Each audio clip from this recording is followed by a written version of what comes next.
Social media पर फैल रही अफवाह के सबब नांदेड़ शहर में पेट्रोल पंपों पर गैर ज़रूरी भीड़ और लंबी कतारें देखी जा रही है। शहरी बड़ी मिकदार में ईंधन खरीद रहे हैं, जिससे सूरत हाल बेकाबू होने का खदशा पैदा हो गया है। इस सूरत हाल को मद्देनज़र रखते हुए ज़िला इंतज़ामिया ने अहम कदम उठाया है।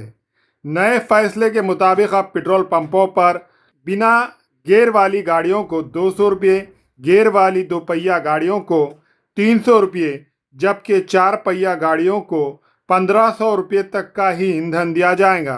इंतज़ामिया ने यह भी वादे किया है कि कैन और दीगर चीज़ों में पेट्रोल व डीजल फराहम नहीं किया जाएगा, ताकि ज़ख़ीरा अंदोज़ी को रोका जा सके।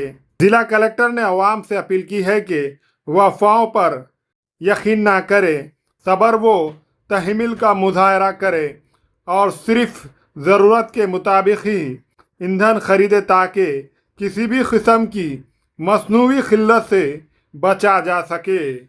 सर्वांना नमस्कार, मी राहुल कर्डिले, जिल्हाधिकारी नांदेड। आपल्याला सगळ्यांना माहिती आहे की पेट्रोल आणि डिझेल याचा तुटवडा नसतानाही अशी अफवा पसरवल्यामुळे पेट्रोल पंपांवर खूप मोठ्या प्रमाणावर गर्दी होती आणि आपल्या ज्या डेली आवक आहे त्याच्या 2 पट 2.5 पट पेट्रोल पंपांवर अतिरिक्त ताण येतोय। त्यामुळं साहजिकच लोकांमध्ये घबराट होते। परंतु मी सगळ्यांना सांगू इच्छितो की आपल्याला जी डेली आवश्यकता आहे याचा नियमित पुरवठा आहे, आपल्याकडे कुठलीही टंचाई नाहीये। परंतु या सगळ्या गर्दीमुळे जे जेन्युइन लोक यांनाही ते पेट्रोल भेटत नाहीये, डिझेल भेटत नाही आणि त्यामुळे त्यांच्यात विनाकारण त्याचा समस्या तयार होतोय। माझं सर्व नांदेडकरांना आव्हान आहे की कृपया आपण अनावश्यक पद्धतीने खरेदी करू नये।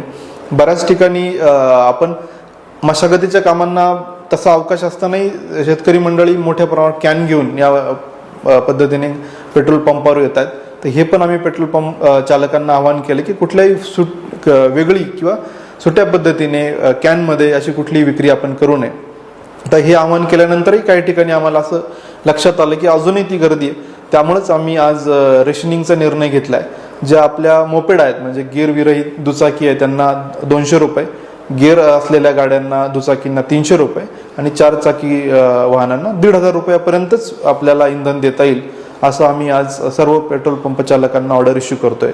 आणि परत एकदा आवाहन करतोय की कृपया आपण आपलं जे नॉर्मली आपण ज्या पद्धतीने वागतात त्याच पद्धतीने आपलं सुरळीत ठेवा। आपल्याकडं पुरेसा साठा आहे, पुरेशी आवक आहे, फक्त ती प्रचंड अतिरिक्त डिमांड विनाकारण निर्माण झाल्याने अशा प्रकारचं पॅनिक तयार होतंय, ते कृपया आपण टाळावं। धन्यवाद।